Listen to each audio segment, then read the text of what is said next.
cilindros, falta de ar, filas, câmaras frigoríficas, choro e muitas mortes.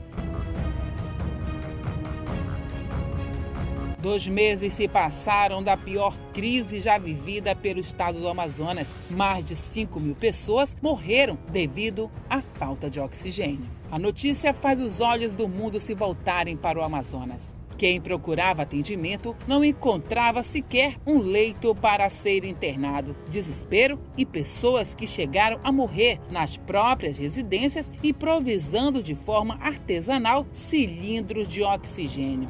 Na própria residência eles improvisaram de uma forma aí um oxigênio, a garrafa PET, o filho dele veio, improvisou para tentar amenizar a situação, mas a gente sabe que não é por muito tempo, que o necessário mesmo seria um cilindro de oxigênio desses maiores aí, para que ela possa prolongar a vida dela, até que essa situação seja restabelecida aqui no estado do Amazonas. E aí, esse oxigênio está funcionando, esse que ele fez improvisado? Não está funcionando nada, já está entregue a Deus, na mão de Deus. A comoção chama a atenção de artistas que enviaram ao estado inúmeras doações de cilindros de oxigênio.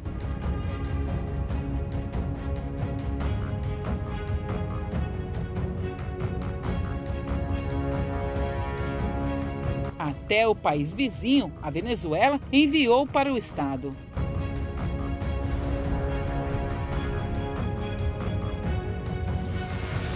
O governo foi alertado, ainda em outubro do ano passado, para uma possível segunda onda da doença no estado e que seria mais devastadora. Porém, o estado não deu a devida atenção e o pior chegou e levou inúmeras vidas. Nem mesmo o alerta feito aos governos do Amazonas e também ao governo federal pela empresa responsável do fornecimento de oxigênio de que não conseguiria suprir a demanda crescente foi suficiente para conter a tragédia. Com isso, o aumento de internações pela Covid-19 em Manaus provocou um novo colapso no sistema de saúde da capital amazonense, com pacientes morrendo por falta de oxigênio nos hospitais e 100% dos leitos ocupados. A falta de oxigênio, um insumo importante principalmente para quem apresenta o estado mais grave da doença, é de extrema necessidade para salvar vidas. A falta de planejamento nas esferas federal e local e também a restrição de circulação, além do descumprimento de medidas de proteção estimuladas pelo negacionismo do vírus, marcaram o estado no início deste ano. Decorridos 1 ano do surgimento do primeiro caso, entrar em saturação por falta de oxigênio é inadmissível. O dia 14 de janeiro foi considerado o dia G, o dia do genocídio no Amazonas. O governo do estado, na época, admitiu que a falta de oxigênio ocorreu por conta dos elevados números de internações de pacientes com Covid-19 no mês de dezembro de 2020 e pela falta considerável nos primeiros dias de janeiro de 2021. E ainda, segundo o governo, a White Martins, empresa responsável pelo fornecimento de oxigênio, informou no dia 7 de janeiro que não teria condições de suprir a demanda crescente, alertando inclusive o governo federal. Todas as sinalizações para o colapso foi dado ao governo, que não se precaveu da tragédia em massa já esperada. Segundo a empresa, o aumento da demanda por oxigênio hospitalar no estado alcançou os 70 mil metros cúbicos por dia na pior semana de janeiro, o que equivale a quase o triplo dos 25 mil metros cúbicos que a empresa conseguia produzir diariamente em sua fábrica em Manaus. Com os leitos lotados e pacientes morrendo sem atendimento, o estado foi obrigado a transferir seus pacientes a outros estados e no interior o problema se espalhava, sem UTIs apropriadas e UTIs aéreas e dias de espera pacientes morreram.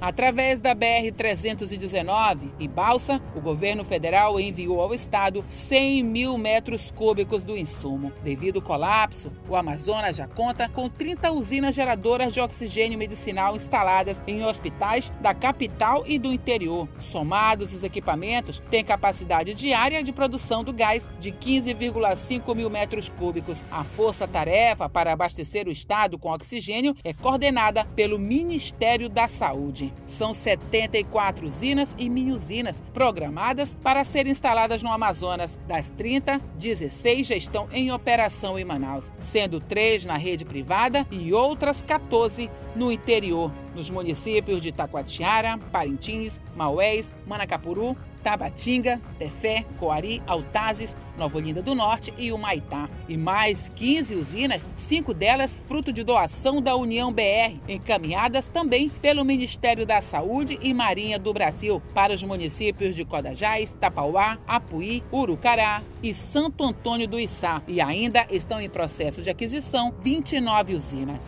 A crise anunciada, mas inesperada pela população, presenciou a maior catástrofe já vivida em toda a história do estado. Uma das cenas mais fortes gravadas pela nossa equipe foi essa: um filho implorando na porta de uma empresa fabricante de oxigênio que vendessem o gás, pois o pai dele estava morrendo.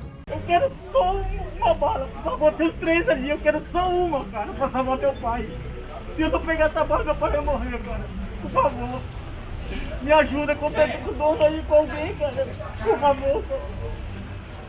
2 dias após as dezenas de mortes, o Ministério Público do Amazonas anunciou que o GAECO, Grupo Especial de Combate ao Crime Organizado, especializado, iria investigar as mortes ocorridas no período e que a investigação seria realizada de forma emergencial. 2 meses se passaram e nenhuma resposta foi dada ao cidadão amazonense que perdeu um familiar. 2 meses se passaram do dia em que o Amazonas viu de perto a morte de dezenas de pessoas por falta de oxigênio. 2 meses que a população aguarda do estado uma resposta para que não falte oxigênio nos hospitais públicos novamente. Com isso, a juíza federal Jaisa Praxe, da primeira Vara Federal Civil do Amazonas, deu 3 dias para que o governo do Amazonas apresente um plano técnico de abastecimento de oxigênio que alcance todo o estado. A decisão foi proferida na última segunda-feira e atende um pedido do Ministério Público Federal. A solicitação pede um plano do governo estadual que preveja medidas para manter o fornecimento do insumo e que permita antecipar alterações conforme a evolução da pandemia no estado. O Ministério Público Federal pede ainda acesso às informações sobre o consumo médio e individual de oxigênio de um adulto internado com Covid-19 em leito clínico de UTI e a lista do SISTER, Sistema de Transferência de Emergência Regulada, para acompanhar com transparência as transferências de leitos. Manaus foi a primeira capital brasileira fortemente afetada pelo coronavírus em abril e maio de 2020, quando a cidade enfrentou a explosão de casos, superlotação de hospitais e cemitérios abrindo valas comuns para enterrar as vítimas da doença. Dia de dor, dia de sofrimento, que nunca serão esquecidos, principalmente para quem enterrou seus familiares. Vidas ceifadas que tinham uma chance, mas foram asfixiadas pela falta de gestão pública.